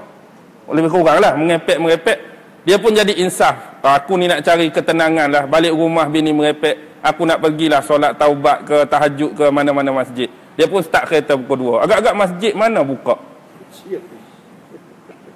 Agak-agak masjid mana buka masa tu? Dia ni betul-betul nak sembahyang ni. Lalu kok tu, tutup. Kok ni tutup. Kok ni tutup. Kalaulah tengok cahaya lampu, kok-kok ada orang, dia pun try nak pintai. Bukan nak mencuri pun. Nak tengok kok-kok ada orang, boleh tumpang masuk. Waktu tu kalau ada orang lain lalu tengok dia duduk lagu ni, apa jadi? Orang kan anggap mencuri, orang kan anggap dia cuba buat benda salah.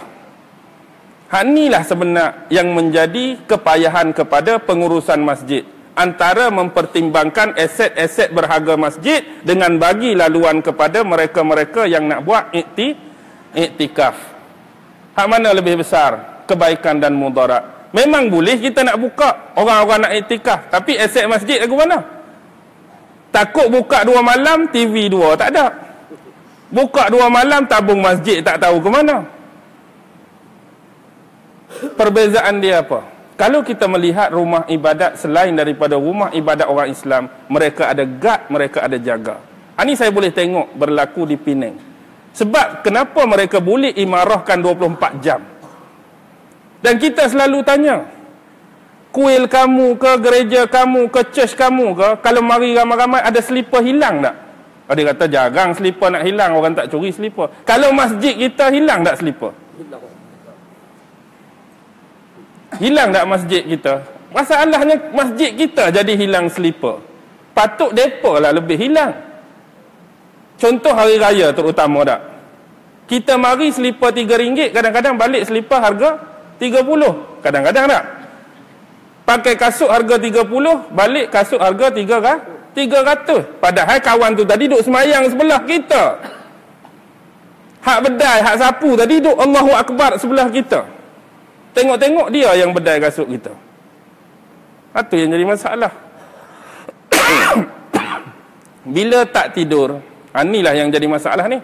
Antara pertimbangan kehilangan aset masjid dengan laluan iktikaf. Iktikaf pun satu hal. Kita melebihkan iktikaf ritual berbanding iktikaf aktual. Iktikaf ada dua. Satu iktikaf ritual, satu iktikaf aktual. Iktikaf ritual selalu kita buat. Masuk solat tahiyatul masjid, masuk solat sunat, masuk baca Quran, masuk berzikir, masuk berwirid. Tu ritual. Tapi ibadah aktual jarang orang buat, dan dia payah nak berlaku masjid cantik besar-besar. Biasa masjid kita dulu-dulu di kampung, apa dia? Masuk macam ni.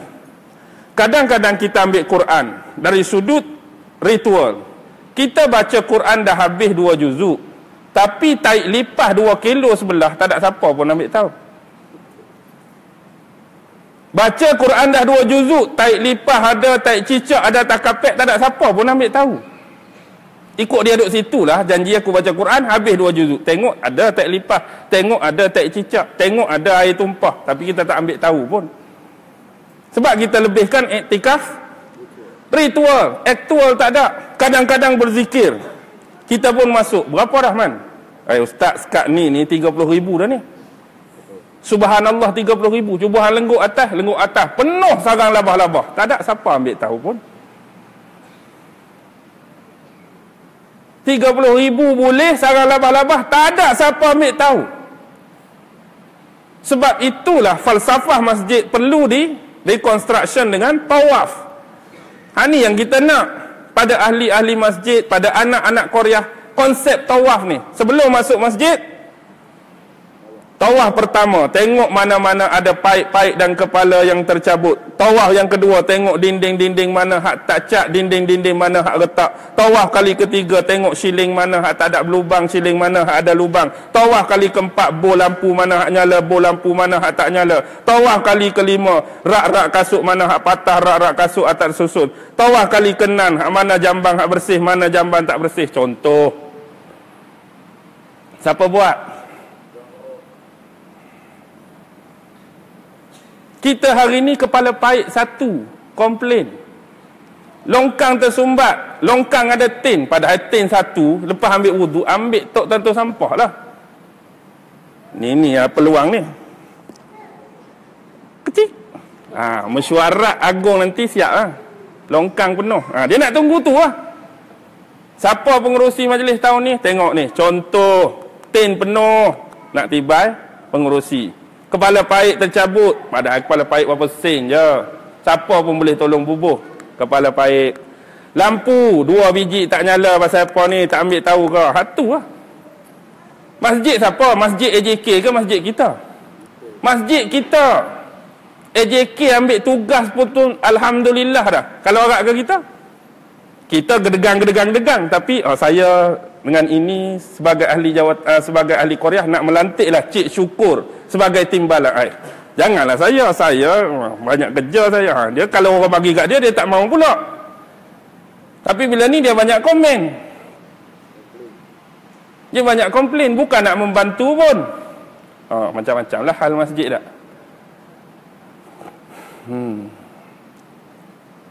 Baik, kembali. Hal masjid satu lagi ialah masjid kita ni, kalau kita nak buat sama macam zaman dulu, ialah masjid ni dipenuhi selain majlis ilmu, apa lagi kita boleh buat? Nak tarik orang datang masjid. Satu hak sembahyang tu satu hal dah. Lepas tu buat kuliah, buat ceramah satu hal yang lain. Apa lagi hak boleh tarik orang? Banyak aktiviti. Ada setengah masjid tu buat acara memanah ke contoh, buat acara memanah. Ada setengah masjid tu buat acara silat. Ada setengah masjid tu buat ajak geng-geng muda, geng-geng, bukan geng rempit, geng-geng naik motor ni, kita pergi jalan-jalan lah mana-mana tempat. Jadi diketuai oleh orang-orang ustaz ke seorang kat duduk depan tu. Biarlah motor kapcai pun. Hari ni kita nak pergi mana? Pantai Batu Buruk. Maksudnya ada pengisian dalam tu. Sampai sana semayang jemaah, ada tazkirah ringkas, kita mandi-mandi. Kita boleh buat macam-macam kalau kita nak. Kalau kita nak, kita boleh buat. Satu, perancangan mengikut skedul ataupun jadual masjid masing-masing lah. Fikirkan apa yang perlu dan terbaik untuk anak-anak Korea ataupun orang-orang yang berada dalam kawasan kita. 9.40. Lebih ni kot. Bolehlah berhenti slow-slow Bolehlah berhenti slow-slow, insya-Allah. Walau apapun 6 perkara ni sebaik-baiknya kita cubalah jauhi daripada diri kita dengan perkara-perkara yang disebut dan disabdakan oleh Nabi, iaitu penyakit-penyakit umat terdahulu. Apapun kita sentiasa memohon kepada Allah dalam segala bentuk kelemahan dan kekurangan yang kita ada, kita mohon kekuatan dan pertolongan daripada Allah untuk meneruskan kehidupan di dunia ini dengan akidah yang benar dan sahih, dengan syariat yang lulus dan terpimpin, dan dengan ihsan yang benar-benar meresapi di dalam keimanan dan syariat kita. Mudah-mudahan Allah sentiasa memberkati dan meredai kita semua. Wabillahi taufiq wal hidayah. Wassalamualaikum warahmatullahi taala wabarakatuh.